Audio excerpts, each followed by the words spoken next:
On a beaucoup dit que ces sanctions étaient massives, historiques.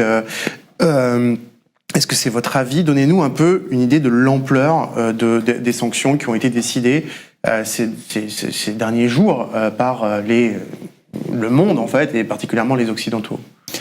Donc il faut rappeler qu'un régime de sanctions existait avant l'entrée en guerre de la Russie contre l'Ukraine. C'était un régime de sanctions qui était très sectoriel, c'est-à-dire qu'il touchait les établissements financiers qui ne pouvaient se refinancer sur les marchés internationaux pas à moins de 30 jours. Bon, ça freinait l'accès aux flux de capitaux des plus grandes banques.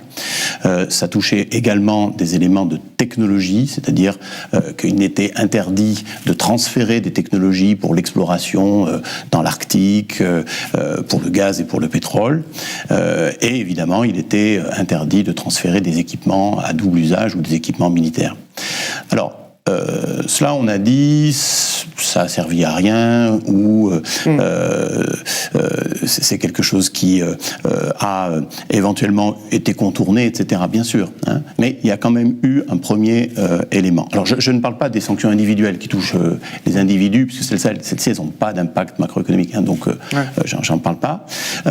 En revanche, la situation qui avait été créée par l'annexion de la Crimée avait déjà heurté fortement l'économie de la Russie en elle-même, hein, de deux manières. Des sanctions plus réduites qui avaient déjà provoqué des conséquences. La situation créée par l'annexion de la Crimée. D'accord. C'est-à-dire le fait qu'un niveau de conflictualité plus élevé touche la région. Ça avait entraîné une série d'arrêts d'activité économique et donc un ralentissement de l'économie de la Russie. Alors ensuite, suite à ça, il y avait eu la question des sanctions et puis il y avait eu la chute des prix du pétrole à ce moment-là. Et tout ça, cumulé, a créé une première crise de change, le 16 décembre 2014, qui a fait chuter le rouble assez fortement, de 20%, qui a obligé la Banque centrale à augmenter ses taux d'intérêt à 17%. Pourquoi je fais ce rappel? Pour revenir sur aujourd'hui. Bien sûr. Et qui a entraîné une inflation de 17%, qui a rogné sur le pouvoir d'achat, augmenté le taux de paupérisation de la population, etc. Et créé une récession qui a duré 2 ans quand même. Bon, ça, c'est un ensemble de facteurs dans lesquels les sanctions jouent un rôle, mais ne jouent pas le rôle principal. Le rôle principal, c'est l'incertitude générale créée par une situation de conflit armé. Aujourd'hui, on a cet effet-là de conflit armé qui est décuplé, et on a des sanctions qui sont décuplées. Par contre, on a des prix du pétrole qui restent très élevés. Hein, mais les seuls 2 premiers blocs sont suffisants pour entraîner un choc sur l'économie russe qui est nettement supérieur à celui qu'elle a reçu en 2015-2016.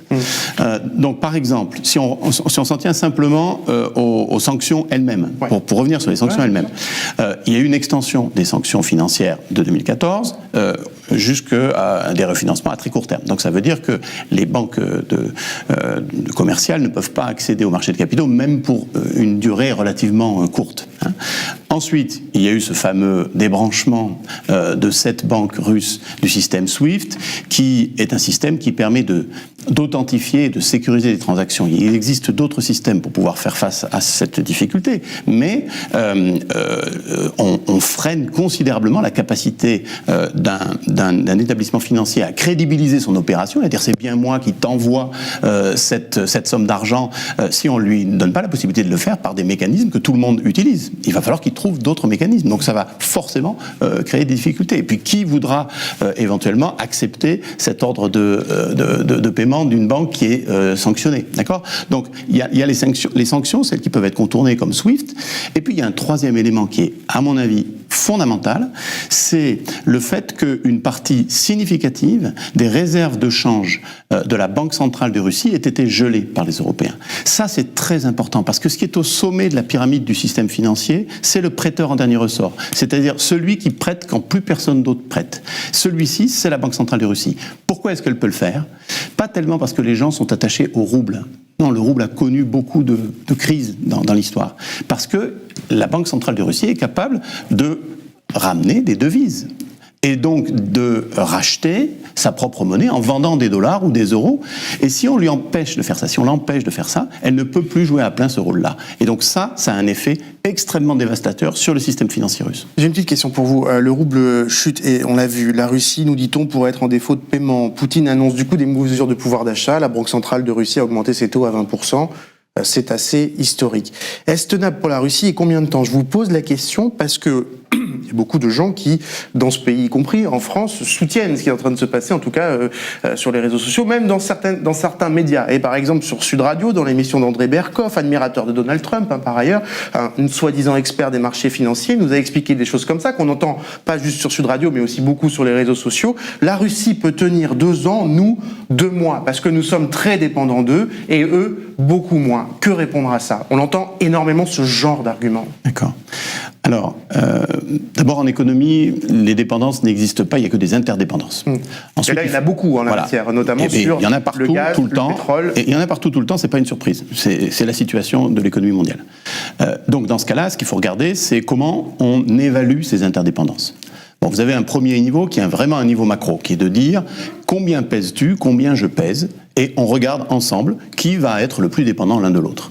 Donc si je regarde juste cet élément-là, de dimension, l'Union européenne, c'est 8, maintenant 10 parce que le rouble a chuté, fois la Russie. D'accord ? C'est un rapport de cet ordre-là. Deuxièmement, l'Union européenne fabrique des produits beaucoup plus diversifiés, beaucoup plus avec une valeur ajoutée beaucoup plus importante que la Russie. Donc ça veut dire que les possibilités de diversification des flux économiques de l'Union européenne sont nettement supérieures à celles de la Russie. Si je prends un exemple, encore une fois, sur juste cet aspect dimension, ensuite il faut rentrer dans le détail, bien sûr, mais juste sur cet aspect dimension, l'Union européenne pèse 44% des échanges économiques de la Russie.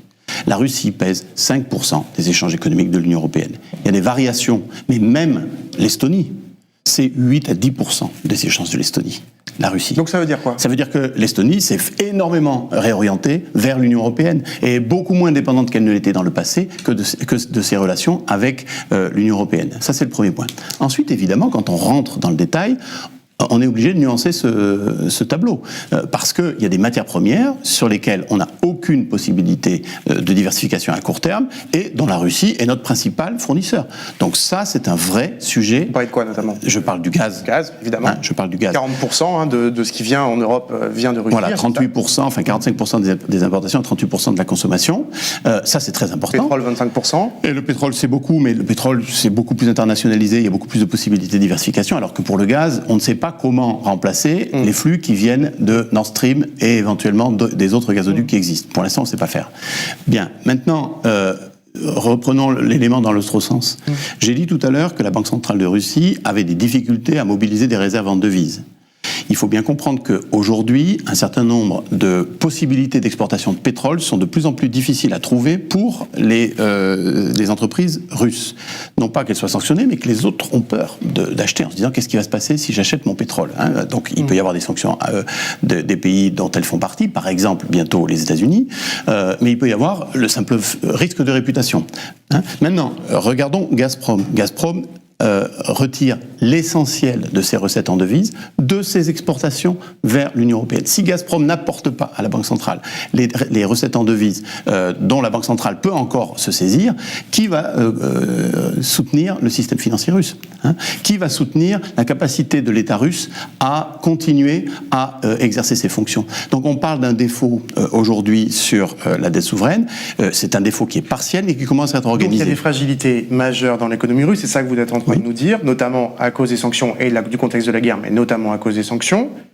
Et donc, ça veut dire que cette guerre-là, avec son intensité pour la Russie, c'est durable combien de temps, à la fois en termes de budget et à la fois en termes de conséquences dans la société russe? Mais je ne peux pas répondre à cette question comme ça, parce que ça dépend complètement des scénarios. Est-ce que c'est des années ou des mois, voilà. Alors, ce qui est sûr, c'est que pour cette année, l'économie russe sera en récession, voire en dépression. La question, c'est que si elle n'est pas en mesure de soutenir par un retour à un accès à un certain flot de devises, de maintenir à flot son système financier, on a un risque que l'inflation qui sera déjà forte, on le sait, si on compare ce qui s'est passé en 2014 à ce qui se passe en ce moment, on sait que l'inflation sera au moins aussi importante, sinon plus importante, donc elle va avoir des effets qu'on a déjà rencontrés il y a 8 ans. Eh bien, ces effets-là, c'est les effets à minima. C'est-à-dire que si des sanctions empêchent la Banque centrale d'accéder correctement à des devises pour pouvoir essayer de maintenir à flot à la fois le budget de l'État et à la fois le rouble, on peut rentrer dans une spirale de dépression qui dure plusieurs années.